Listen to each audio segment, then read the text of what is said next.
Protein, calcium, amino acids, vitamin A, C ഇതൊക്കെയും അടങ്ങിയ iron റിച്ചായ മുരിങ്ങയില.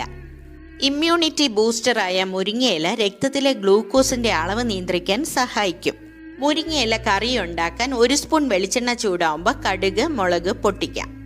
അതിനുശേഷം 1 കപ്പ് മുരിങ്ങയില ചേർക്കാം. പാകത്തിന് ഉപ്പ് ചേർത്ത് വഴറ്റാം. വെളിച്ചെണ്ണയിൽ ഇങ്ങനെ വഴറ്റുമ്പം തന്നെ മുരിങ്ങയില കുക്കാവും. ഇനി ഇതിന് വേണ്ട ഒരു അരപ്പുണ്ടാക്കാം. 1/2 കപ്പ് തേങ്ങയുടെ കൂടെ 1/4 സ്പൂൺ മഞ്ഞൾപ്പൊടി, 1 നുള്ള് ജീരകം, 2 വെളുത്തുള്ളി, 4 കൊച്ചുള്ളി, 2 ഉണക്കമുളക് ഇത്രയും ചേർത്ത് നന്നായിട്ട് അരയ്ക്കണം. ഈ അരപ്പ് വഴറ്റി വെന്തിരിക്കുന്ന മുരിങ്ങയിലയിൽ ചേർത്ത് കൊടുക്കാം. അരപ്പ് ചേർത്ത ശേഷം നന്നായി ചൂടായാൽ മാത്രം മതി, തിളയ്ക്കാനേ പാടില്ല.